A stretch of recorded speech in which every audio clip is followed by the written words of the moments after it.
A pesar de que la educación no estaba institucionalizada en Grecia como una obligación de los padres, lo cierto es que debía estar ampliamente extendida, como nos muestra la arqueología a través de sus diferentes hallazgos.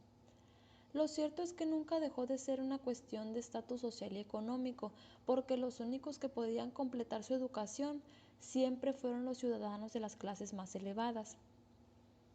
En el periodo clásico surgió un nuevo sistema político, la democracia, que requirió de un nuevo sistema educativo que constituyese el arete aristocrática y formara a los niños en los valores e ideales que requiriese la nueva situación.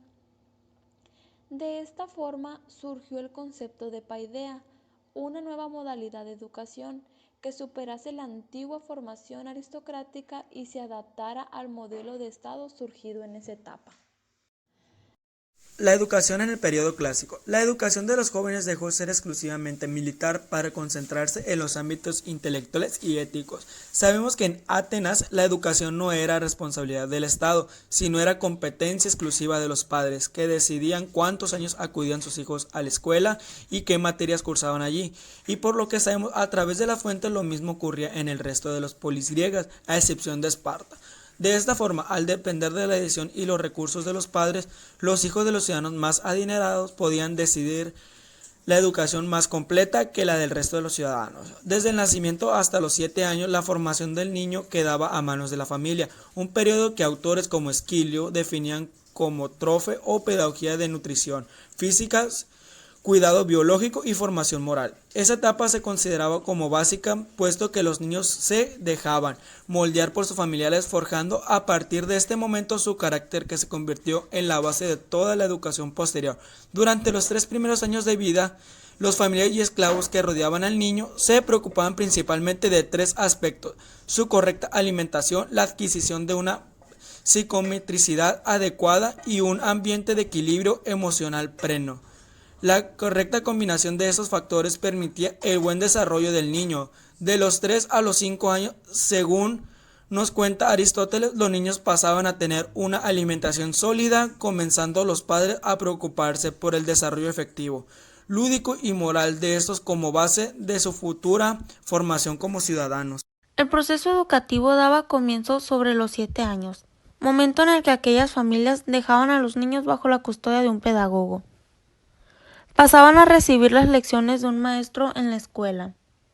Los niños de familias más desafortunadas abandonaban la escuela 3 o 4 años después, habiendo adquirido una formación básica en letras y aritmética. En cambio, los niños de las élites podían proseguir su instrucción durante al menos otros 10 años más. Se iniciaba en la escuela la educación familiar. A partir de ese momento, la familia se preocupaba de formar el espíritu del varón para convertirlo en un buen ciudadano, mientras que la niña quedaba con la madre hasta el momento del matrimonio. Al pasar a la escuela, comenzaba una etapa elemental que abarcaba de los 7 a los 14 o 18 años, ya dependiendo del niño y su familia, en los que se proporcionaba una formación intelectual junto a una instrucción deportiva. La última etapa incluía una formación superior y profesional. En ella se distinguían entre estudios menores, donde estaban las enseñanzas profesionales, como la arquitectura o la medicina, y los estudios mayores, compuestos por la retórica y la filosofía, y que eran impartidos por el rector o sofos. En cuanto a la educación física, ya hemos visto que estaba incluida dentro de los programas formativos de los más jóvenes, y también seguía un interesante proceso que dividía por edades los diferentes ejercicios. Según nos cuentan Platón y Aristóteles, hasta los 5 años los niños no practicaban de forma regular ejercicios físicos, bastándoles con sus propios juegos infantiles.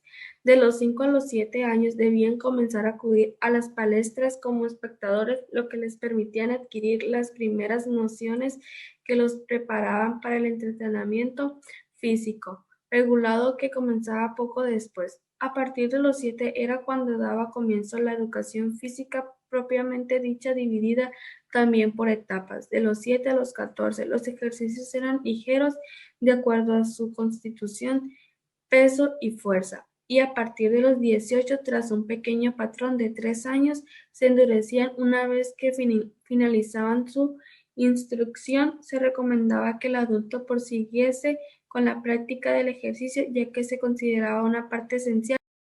La educación física.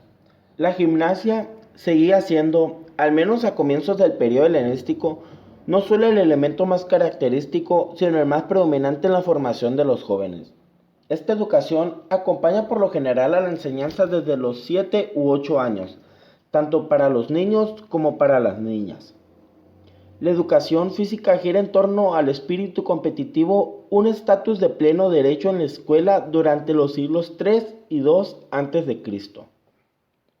La cultura general asignaba a la gimnasia como un papel fundamental.